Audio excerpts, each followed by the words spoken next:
নমস্কার বন্ধুরা, ডলি রন্ধনশালায় সবাইকে স্বাগত। আর আজকে তোমাদের সাথে শেয়ার করব দারুণ একটা টেস্টি রেসিপি। সবজি খেতে ভালো না লাগলে তাহলে এই রেসিপিটা বানিয়ে নিতে পারো। এখানে আমি সয়াবিন খুব ভালোভাবে সিদ্ধ করে জল ঝরিয়ে নিয়েছি।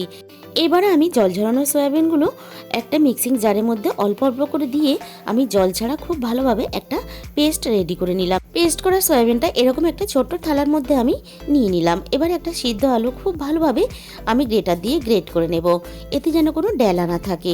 এরপরে আমি বড় চামচের 1 চামচ পরিমাণ বেসন দিয়ে দিলাম, সাথে দিয়ে দিলাম স্বাদ মতো লবণ, আর দিয়ে দিলাম হাফ চামচ পরিমাণ হলুদ গুঁড়ো, আর ঝালের জন্য দিয়ে দিলাম এখানে 1 চামচ পরিমাণ ঝাল লঙ্কার গুঁড়ো, আর সাথে আমি দিয়ে দিলাম অল্প একটু গোটা জিরে। সব শেষে এখানে দিয়ে দিলাম 1 চামচ ভর্তি করে গরম মশলার গুঁড়ো। এবারে আমি সবকিছু খুব ভালোভাবে মেখে নেব। এখানে যতটা পরিমাণ বেসনের প্রয়োজন ততটাই কিন্তু এখানে ব্যবহার করতে হবে।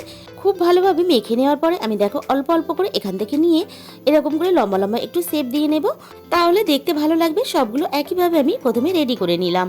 এরপর কড়াইয়ের মধ্যে প্রয়োজন মতো তেল দিয়ে খুব ভালোভাবে তেলটা হাই হিটে গরম করে নিতে হবে। এরপর একটা একটা করে আমি তেলের মধ্যে দিয়ে ভালোভাবে ভেজে নেব।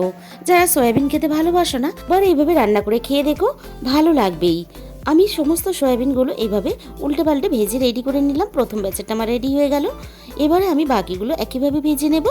আর এইভাবে রান্না করলে বাচ্চা থেকে বড় সবাই খেতে পছন্দ করবে। সবগুলো আমি একইভাবে ভেজে প্রথমে রেডি করে নিলাম। এবারে ওই একই কড়াইয়ের মধ্যে আরও কিছুটা পরিমাণ তেল আমি খুব ভালোভাবে গরম করে নিলাম। ফোড়নে দিয়ে দিলাম অল্প একটু গোটা জিরে, আর দিয়ে দিলাম মাঝারি সাইজের দুটো পেঁয়াজ কুচি।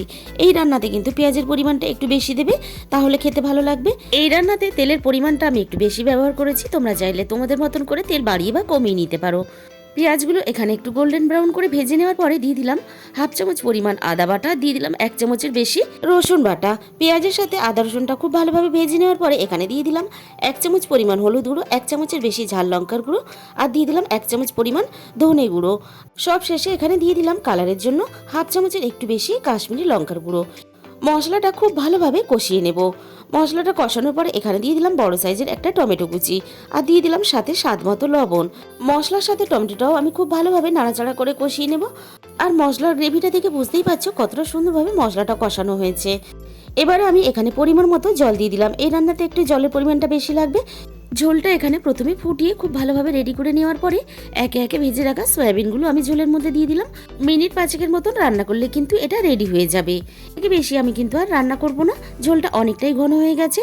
এরপরে আমি এখানে দিয়ে দিলাম গরম মশলার গুঁড়ো, আর সাথে দিয়ে দিলাম ধনেপাতা কুচি। এবার আমি নামিয়ে নেব। তাহলে বন্ধুরা, আজকের এই রেসিপিটা ভালো লাগলে অবশ্যই ভিডিওতে একটা লাইক করো, প্রচুর প্রচুর শেয়ার করো। আর যে সমস্ত নতুন বন্ধুরা এখনো পর্যন্ত আমার চ্যানেলটাকে সাবস্ক্রাইব করনি, অবশ্যই আমার চ্যানেলটাকে সাবস্ক্রাইব করে নিও। আর তোমাদের মূল্যবান সময় দিয়ে রেসিপিটা দেখার জন্য অসংখ্য ধন্যবাদ।